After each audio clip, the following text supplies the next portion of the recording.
Lo tau gak sih penemuan sains yang udah diprediksi duluan sama Al-Quran? Ini ada beberapa nih. Yang pertama itu adalah penemuan dari alam semesta. Teori terjadinya alam semesta. Katanya Big Bang teori itu sudah ada di Al-Quran katanya. Karena di Al-Quran itu mengatakan bahwa langit dan bumi itu dulu adalah satu. Betul. Sampai akhirnya kita pisahkan kedua hal tersebut. Banyak yang mengartikan, ulama-ulama itu sebagai The Big Bang teori katanya. Sama yang gue tahu ini ada penciptaan manusia dari air dan tanah. Fakta ilmiahnya kan emang manusia itu kan 60-70% kan dari air. Air, betul. Ya kan? Benar. Nah yang dibilang tanah itu maksudnya ada oksigen, ada apa sih unsur-unsur yang ada di Unsur-unsur yang ada di manusia itu ada di dalam tanah lah gitu maksudnya. juga gitu. Makanya tadi ada juga kan dari tanah dan air gitu. Iya.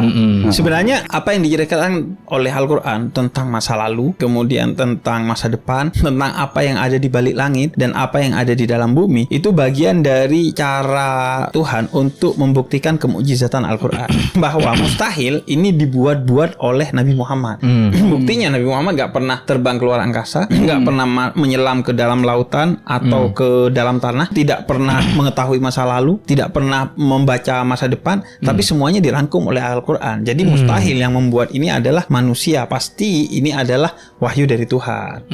Cuman seringkali akhirnya cocok logi. Cocok logi ya. Iya. Makanya si Stephen Hawking itu bilang, Stephen Hawking itu kan Big Bang mengklaim teori, ya. sebagai ateis. Kemudian Stephen Hawking itu bilang bahwa agama itu sebenarnya isinya orang-orang malas aja yang nggak kerja. Kemudian nanti sains bekerja ujungnya sampai mana, dia mengklaim oh itu sudah ada di kitab kami. Atau agama itu adalah satu ruang di mana sains belum menemukannya. Stephen Hawking bilang gitu untuk menjawab orang-orang yang suka mencocok logikan. Kalau dibilang banyak temuan-temuan sains yang terinspirasi dari Al-Quran, iya. Oke. Contohnya ada satu pemenang Nobel Fisika tahun 1979 itu namanya Abdus Salam. Oke. Dari Pakistan, dimakamkan di Lahore, salah satu wilayah di Pakistan, dan sangat cinta kepada Pakistan, sangat cinta kepada Islam. Kemudian Abdus Salam itu mengatakan bahwa apa yang dia temukan terkait dengan partikel dalam fisika yang kemudian belakangan menginisiasi ditemukannya apa yang disebut dengan partikel Tuhan, itu dia dapatkan terinspirasi dari dia membaca Al-Quran.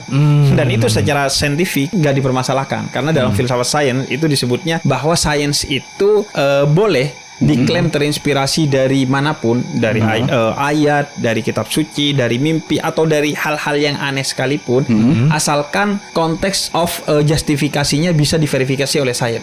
Konteks of discovery-nya boleh dari manapun. Dia didapat dari mana? Ada orang bilang, gua setelah duduk di satu pohon tahu ternyata bumi itu bulat. Gak apa-apa, lu dapetinnya lu bilang dari mimpi, dari bawah pohon, dari apa terserah. Yang penting bisa diverifikasi. Itu namanya konteks of justifikasi.